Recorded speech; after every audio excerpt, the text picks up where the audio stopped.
Hello, everybody. My name is Anish Gupta, and welcome back to the Cold Hard Truth NFL podcast, bringing you the cold hard truth on everything football. Now, it's been a while, but we're finally bringing you guys some different content other than just the podcast platform. Today, we're going to be doing an NFL tier list of starting quarterbacks for the 2022 season. Let's see how it compares to last year. I definitely looked at it. Jack did it. This time, I'm doing it. So feel free to drop some comments on what you guys think. And while you're down there, please like and subscribe down below. It only takes a couple seconds of your time, and we would really appreciate it. And also turn on the post notification bell so you won't miss out on football content like this. So without further ado, let's get into it, guys. Here's my starting quarterback tier list for the 2022 NFL season. All right, guys, so here is the little tier maker list that we have. It's kind of same as last year, a little bit different, but, obviously there are some quarterbacks on this that are not going to be from last year. But we're going to start right away. So to kind of, detail what each tier is, obviously S is, I think, going to be my top 5, and I think that everybody should have in their top 5 heading into next year. A is going to be that 6 to 10 range, guys that I think are on the verge of making it there, but are just, maybe a tad step behind or just haven't proved it like these guys have. And then B is going to be kind of that, 10 to 15 range. Guys who I think are above average, could go up and, into the A or S tier, but right now are at B tier. And then C is going to be that, maybe 16 to 20 guys who have shown they can do it, but also have had their downs. And then D is just, guys that really need to improve. And there's also going to be a tier that I wanted to put in, too early to tell, because frankly, we just haven't seen enough of them, or they weren't given, the best situations, and they're still young and they can still prove it. So let's start off. I mean, we got Aaron Rodgers up here, a Cal alum, go Bears.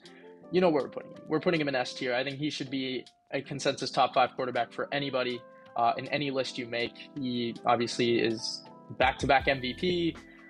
He's a Super Bowl champion, and he is one of the most accurate throwers of the football we have ever seen. So yeah, I think no argument there. We got to put A-Rod at S tier. Baker Mayfield. Baker Mayfield. It's tough for me. If we were going off 2020, you got to put him in at the height of B tier, but I got to include what happened, and I'm going to put him in C tier.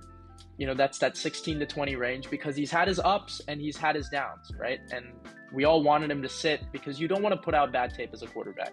I don't know where he's going to end up next year. I don't know if he's going to start. I don't know if he's going to be a backup, but I'm going off of what he's done in the last 4 years, and I think he's in C tier. He's, average to maybe slightly below average, because his downs are, pretty low, and his ups weren't, I guess enough to make it to put him in B or A. So I think C is a good place to put him. We got my favorite quarterbacks back to back, Carson Wentz. Carson Wentz is also going to go in C tier. Now, I mean, maybe we can flip these two around. We'll do a little bit of an order. But yeah, same thing. He's got his ups. We all remember that 2017 season and 2019, 5-7 to 9-7 with, Greg Ward as his best receiver. And this year, again, was the definition of ups and downs. And his downs came in some pretty important games. The 2 Tennessee games, and obviously Jacksonville. We just can't ignore that. He will be starting for Washington. They haven't actually interviewed any of the draft quarterbacks, so I think they're going with him in 2022. And I'm excited to see what he can do with that offense. Terry McLaurin will be his best receiver he's ever had. So I think he's gonna be serviceable, and I think Washington really has a real shot at the division. So yeah, I'm gonna put him in C tier. I think, fair to say, right around that 16 to 20 range. But he's had his ups and he's unfortunately had his downs. So that's a pretty fair, estimate, C ranking for these two guys.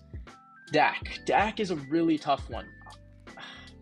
I'm tempted to put him in A, but I'm gonna put him at the height of B tier. Now, I know that's gonna upset some people, but I think he's right outside the top 10. I think we're talking like 11 or 12, and the reason why is because in the back half of the season, right, there were just games where he would keep the other team in it, right? The Washington game, they were, I think, up like 21-0, and he had like a pick six and a fumble, and there were just games where he didn't live up to what he was expected to do. He had an amazing first half of the season, right? I think they started 6-1, but that last half and also that playoff game, he just didn't step up when they needed him to, and he's had a bunch of these type of moments. 2019 for the division against Carson Wentz, week 16, he just didn't step up. I think he's literally right there at 11 or 12, right outside the top 10. I'm not saying he can never be in it, but right now I got to keep him outside. Daniel Jones has to go in D. Everyone who's been watching this podcast knows I am a fan and a defender of him. he just hasn't had the best situation, and I can't put him in too early because he's played 3 years in this league. So it's not like the guy has no tape out there. He really has struggled with, turnovers to start his career. And then last season, yeah, he was hurt for the last quarter because of that neck injury, but his play really just hasn't justified him being a franchise quarterback or worth the 6th overall selection. So I got to put him in D tier. Davis Mills is a really interesting one. I could put him in too early to tell, or I could honestly put him in C tier because of the games he had. I'm really debating this, but because there are going to be some rookie quarterbacks that, or 2021 quarterbacks that I'm going to put in too early, and I'm going to put in C or D. I think I'm going to put him. I'm going to stay here and put him in too early to tell. I made some readjusting, but for him, yeah, he didn't play. He didn't play the full season, right? But the games he did play, he had some nice ones out there. The Chargers game, the Titans game went really down to the wire week 18. I believe he had like 250 yards and 3 touchdowns, and they mounted a really nice comeback. But yeah, I think he just once he gets the full keys, and he will be getting the full keys next year. I think that's where we'll really get a better image of what he can do. But the upside is there. Like the upside, he showed he's a high IQ quarterback. He's not that turnover prone. He just needs a little bit more discipline in the pocket. He tends to collapse a little bit when the play breaks down. But yeah, I think it's too early to tell for a guy like him. Derek Carr, everyone's going to want me to put, like, if Dak is here, Derek Carr's got to go in B. So I'm going to put him in B. Again, right outside the top 10. And the only reason I'm putting him above Dak is because of all the turmoil he dealt with. And to still make the playoffs is just incredible. I mean, we're talking John Gruden, obviously the Henry Ruggs situation, Damian Arnett. I mean, this guy went through it all, and to still go, and emerge 10 wins, right? Because you lose your offensive guy. Like, this was the guy who was responsible for your offensive play calling. You have to make a huge switch around. I got to give kudos there. And obviously, this is kind of also a little bit of going into 2022. And let's be real. I mean, he's getting Devontae Adams and Hunter Renfrow and Darren Waller next year. That's going to be a really potent offense. So I got to put him right outside the top 10. He's right outside. I've got to put him at around 11 or 12. I think these two guys, Dak and Derek, are 11 and 12. Deshaun Watson. Now, this one, people are tempted to put an S. And I'm a Browns fan, so you guys know I want to put him there. I'm going to put him in A. I think Deshaun Watson is right now, I have him at 7.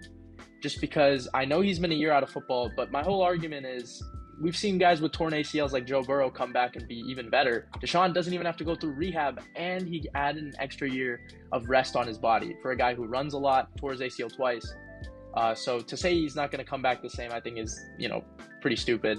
But some quarterbacks just emerge as better talents in the last, couple of years or in the last year that he's been off. So I think he's in A, no doubt about it. He's in the, you could put him in S, but for me, he's right outside that top 5. Drew Lock is going to go in D alongside Daniel Jones.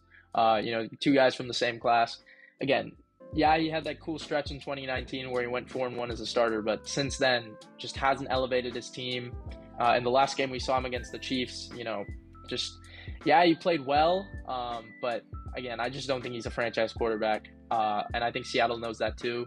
Even though they're going to give him the keys in 2022 unless they trade for Baker, which I don't think they will, I just don't see Drew Lock really doing anything with Seattle in that type of division. Jameis Winston is going to go in C because last time we saw him, they were 4-2. He had that roller coaster because we saw some games where it was just like, the Packers game where he had like 5 touchdowns and like 170 yards. And then we saw, just some poor performances like week 2. It was literally a roller coaster with this guy. And obviously he tore his ACL. I think he's going to be, fine. He's not a guy that really relies on mobility.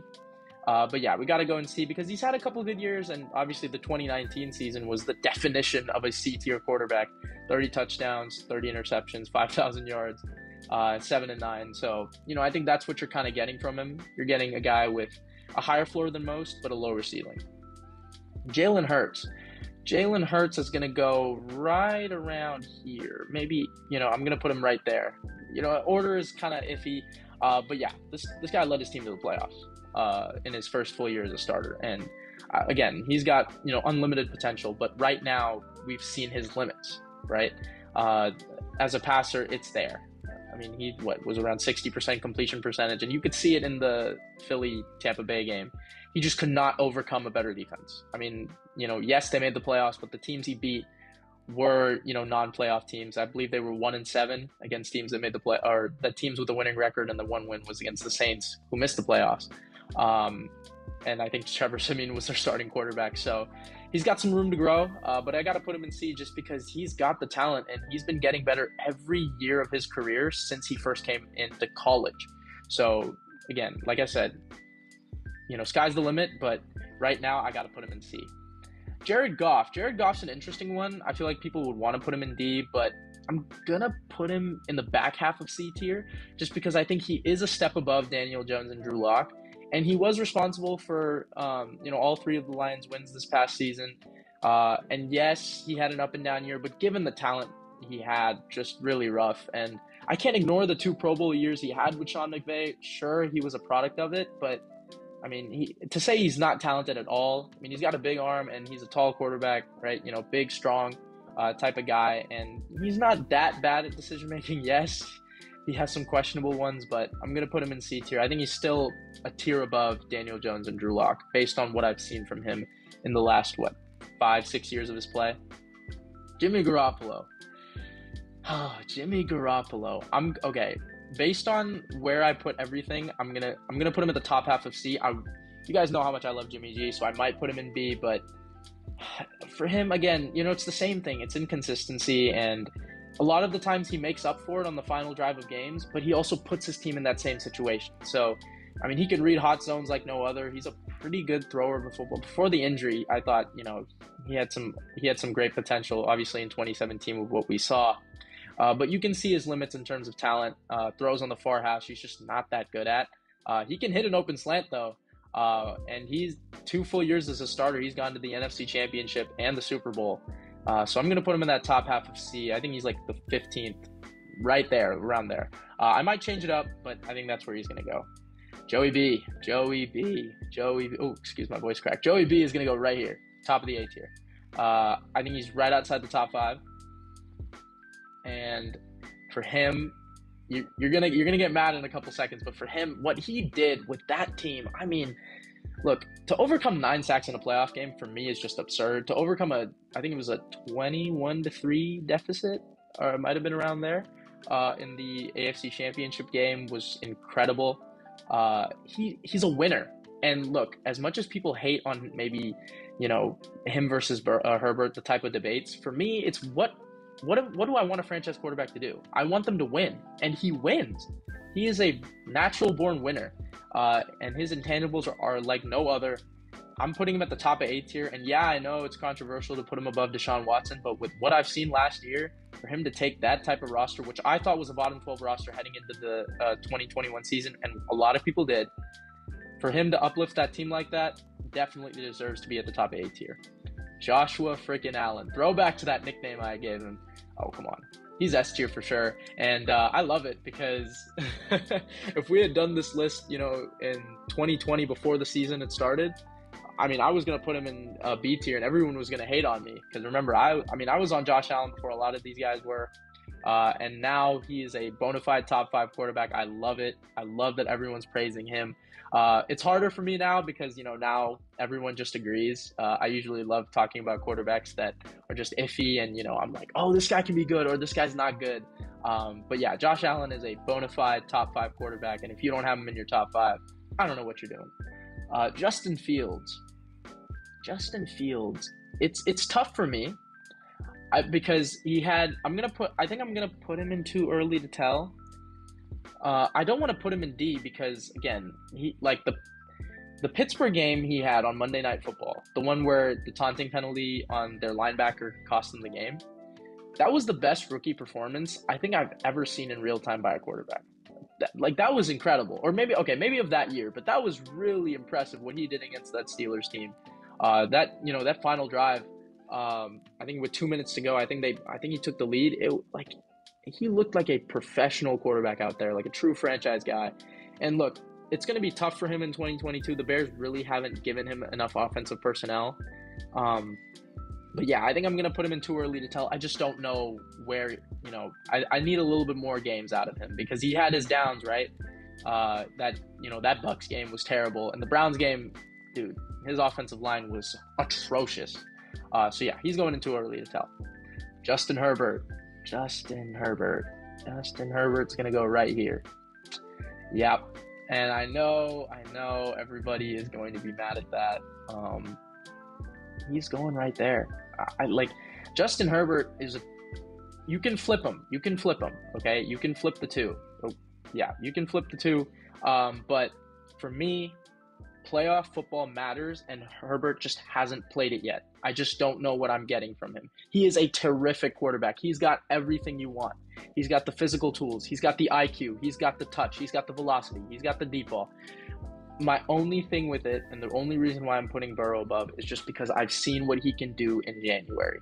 And that's not saying Herbert won't be better. Just right now, they're in the same tier, A. But Burrow's got to be a hitch above because he won the AFC. I mean, he had to go through, right? The first-seeded Titans overtake 9 sacks and go at Arrowhead and win, right? I got to put Burrow above just for right now. I mean, who's to say Herbert can't win the AFC next year? His team is really good. So maybe then we'll move him. But I got to see it first. I got to see it in January. Kirk Cousins is going to go in B. I think that's a comfortable place to put him. 33-7 last year. He's just the definition of an above average guy. His ceiling is not that high. All right, let's be real. But he is a good quarterback. And I don't see him winning a Super Bowl. I don't see him getting you there. And I think the Vikings know that. But there's just not better guys out there on the market. And you got to put him in B. I mean, this guy, again, there have been times where he's uplifted this team and won him some games, but there have been times in prime time where he just doesn't show. But all in all, he's a talented quarterback, and I'm going to put him in B. Kyler Murray's going in A. This dude is a star in the making. He gets better every year. And yes, he's injury prone, but he is terrific. I love his talent outside the pocket. I think he is the best true mobile quarterback right now. I know Lamar's out there, but I gotta say it. I think Kyler is a better passer than Lamar. I think people can agree with that. He was leading the league in completion percentage before he got hurt, and he was 72. So he's a really talented guy. I know he's short. I know all the memes, and I know the playoff performance. I know people are going to bring that up. But again, he didn't run. They didn't ask him to run, and I don't get that. That's where he makes his magic happen. And I think he only ran 4 times. So, I'm not going to put that loss entirely on him. He is no doubt a top 10 quarterback. All right, so Lamar Jackson. Lamar Jackson is going to go right over here in A tier. He's going to round it out. Yeah, I think for him, look, let's be real. His passing did decline a little bit since that MVP year, but I think the Ravens are going to come back strong next year. I think they're going to take the division. I think with all the injuries they had to go 8-3 to start the year, and he was playing some good football. I will say this, though. 4 out of the final 6 games that he was a starter, they failed to score 20 points, and he was down 10-0 to Cleveland before getting injured. So, it's not like the dude didn't have his struggles. I was tempted to put him in B tier, but I think he is a step above just because we've seen him be really an elite quarterback multiple times. Sure, maybe in the playoffs he's dipped a little bit, but he's got that playoff win under his belt, and I think the Ravens are still going to be a serious threat in the AFC. So I think he rounds out our A tier. Mac Jones. So Mac Jones is not going to go in too early to tell because he did get a full year of starting, and he's going to go right around here in C tier. Maybe actually, yeah, right there. Mac Jones had a pretty up and down year, but it was a pretty good rookie year. I mean, he was right in the thick of it for Offensive Rookie of the Year until Chase had that insane 266-yard game against the Chiefs. But yeah, he made the playoffs his first year. He did the right things, and sure, there are a couple passes that he made that I think he's going to learn from. There was one against the Colts against Darius Leonard. I love to talk about it on the pod. But yeah, it was like a tight end post route, and he didn't see, Darius kind of disguised under. Those are things that he's going to learn, and he's always been a guy, a playbook guy, a really high IQ quarterback, and he's really going to, I think, get better. Sure, the ceiling isn't there. I don't ever see him going in that S, maybe even A tier quarterback, but he's going to be a solid starter in this league, and I think he has the tools to be that. So he's right in there in C tier. Marcus Mariota, it's really tough because, he's got a playoff win, and he's done some good things in this league. But I gotta go with what I've seen last for him. just because, it's been a couple of years since he's really been a starter. And when I saw him last was in 2019 when he went 2-4 as a starter, and he lost to the Broncos. I believe it was like 16 to nothing. So I got to put him in D tier right now. And out of everybody here, yeah, I would take all these guys in C tier over him going in 2022. But yeah, I'll move him up. I'll move him around here. That's not to say he can't play. I think for the Falcons, maybe he'll win a couple games that they're not supposed to, just because he is an electric quarterback. Like, he's got mobility, and sure, he's really brittle, but yeah, I'm going to put him in D tier. I think that's a fair assumption to put him in. Matthew Stafford is going to go right here. Right in A tier. That season he had was tremendous. Incredible year to win the Super Bowl. To do it, 4 playoff wins, to beat Tom Brady twice in a year, and to come back down 20-16 with that game-winning drive. I think it was a 15-play drive, and those throws to Cooper Kupp. Hey, someone's got to throw him. And he made all the plays necessary. He had the best postseason out of any quarterback last year. And sure, he didn't win Super Bowl MVP, but he was one of their most valuable players throughout that postseason. He is definitely in that A tier. Matt Ryan's going to go right in B tier. I think he's a step above these guys just because, again, we've seen him play at an elite level, in 2018. So it's not too far removed. He had 35 touchdowns to only 7 picks. And I think with the Colts, he's going to be really good. I think he's going to win this division. And I also think he's going, really, if he plays at his best, because this is going to be the best defense, the best offensive line, the best running back, not the best receiving core, but those 3, defense, O-line, and running back, he's ever had. Or maybe the defense since 2016. But yeah, I think this is a really exciting, tandem, Matt Ryan and the Colts. Mitchell Trubisky, this one is tough. This one is really tough. I think he's still a step above these guys, so I'm going to put him in the back half of C. He's made a Pro Bowl. He's made the playoffs twice. And he was second against the Blitz in 2020. So to say he can't play is not true. So I got to put him in C tier. I think he's a step above these 3. And yeah, I think that's fair to say. Patrick Mahomes, you know where he's going. He's going right there. Honestly, actually, I'm going to put him here. I think he's the best quarterback in football. 4 straight AFC championships in his 4 years as a starter. An MVP, a Super Bowl MVP. Man, what is there not to like about this dude? And to say, if you tell me he is the most talented quarterback that's played this game, I will not really, I'm not mad at that. This dude is incredible. We've seen interviews with him saying he was learning how to read defenses midway through his first year as a starter. This guy, what is there not to like about Patrick Mahomes? He can do everything. So yeah, he is the best quarterback in football. Russell Wilson. Russell Wilson's going to go in A tier as well. Yeah, a lot of guys in A tier, but I think he's going to go right there. He's going to really help this Denver team out, and he is going to be a really good asset for them. I think Denver is, in the thick of it for the wild card race, if not even the division race in the AFC West. He's that dynamic of a quarterback. This is the first time he's going to, with an offensive coach, a new system, but Denver is going to be the best defense he's had in a long time, since 2015, the end of Legion of Boom. So yeah, Russell Wilson's definitely going in that A tier. Ryan Tannehill, he's going in B. He's going to go in the back half of B tier. Yeah, he's going to go in B tier. And I know people are going to be mad at that. Anish, what are you doing? Why is he not in C after that playoff, atmosphere? And here's why I'm putting him in B tier. 2019, he had the 4th highest passer rating of all time. He took him to an AFC championship. And without Derrick Henry, he went 7-2 down the stretch. Sure, he messed up in the playoff game. Sure. A couple of interceptions were not his fault. The second one where he got picked off on a screen pass, there was no blockers on the right side. So yeah, it was wide open. I'm going to defend him. I think he's worthy of that B tier selection. He is, he's had a couple of really good games. And for him, he's taken the Titans to the playoffs every year. He's been a starter for them. And to say, he's not worthy of being in this B tier, I think is just wrong. So he's right there. Sam Darnold is going straight here. He's going in the bottom of D tier. You guys know how I feel about Sam Darnold. He's just not a good quarterback.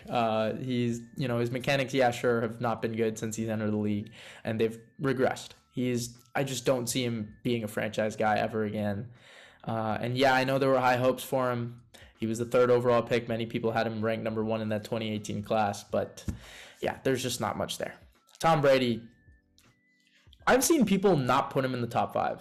What the hell? I mean, like, this is a guy who had 5,000 yards, led the league in passing yards and touchdowns in age 44. I mean, like, he is still the best quarterback pre-snap. He is still the smartest quarterback in football. He is still leading Tampa Bay to a divisional round berth. I mean, like, what is there to hate on this guy? Like, I can't put any of these guys in A tier above a guy who is a 7-time Super Bowl champion and is still playing at an elite level.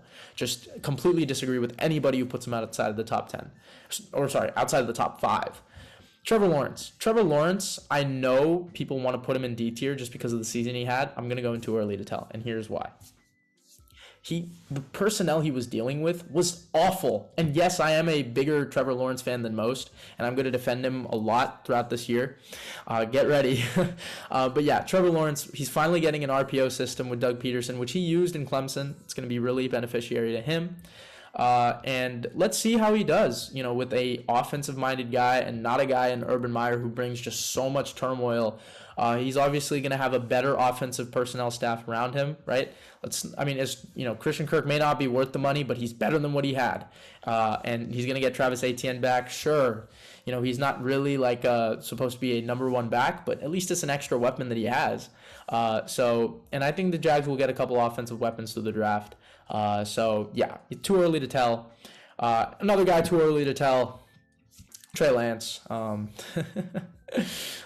You guys know my thoughts on Trey Lance. I'm not the biggest fan, but let's be real. He's going to be in the best situation I think any rookie quarterback has been in since Patrick Mahomes. Or even Lamar Jackson. This guy is given Kyle Shanahan. He's going to have an amazing offensive personnel with, Debo, Ayuk, George Kittle. I mean, it's all there. And then the defense is really good. They played really good in the back half of 2021. They just made the NFC Championship, and he's going to be put in a great situation. It's just too early to tell because I don't know what I'm going to get from him. Am I going to get a guy who disappoints massively, or am I going to get a guy that elevates this team and takes them to the Super Bowl? We're rounding it out here. Tua Tagovailoa. I want to put him in C. The only problem is, you know what? I'm going to put him in the back half of C. I would still take Tua over these 4 guys. I would confidently say that. And you know what? Maybe I'll move him up a little bit here. I'm going to put him right there above Jameis. Yeah. I would take him over any of these guys just because, again, in the month of November, he had the 4th highest completion percentage of all time in a month. To say the guy cannot play, I think is just really misconceived. If you're giving him Tyreek Hill and Jalen Waddle and Mike McDaniel, who runs a spread offense, he's not going to be asked to throw the ball down the field. So I think he's going to perform well next year. And I think, he's massively overhated. And instead of, crying about it with all the Watson rumors, he shut up and he went on a pretty good stretch to finish the year because the Dolphins were, 1-7? They finished 9-8. So you do the math. He was pretty good in those games. Finally, we're going to round it out with Zach Wilson. It's tough for me because you could put him in too early to tell, but I think we got a good picture of him, and I'm going to put him in C tier. I think we got a better picture of Zach Wilson than we did with Davis Mills, Fields, Trevor Lawrence, and even Trey Lance. Just because Zach Wilson, the back half of the year, I thought was impressive, and I think that's what he can build on. I would take Zach Wilson over Trubisky. I would take Zach Wilson over Goff. I would take Zach Wilson over Jameis Winston. Going into next year, you know what? I might slide him over here. I might slide him over above Tua. And I think Dolphins fans will get mad at me on that. But he has more arm talent, and he's simply just more mobile. I think, Zach Wilson has more upside, so I'm going to put him in C tier.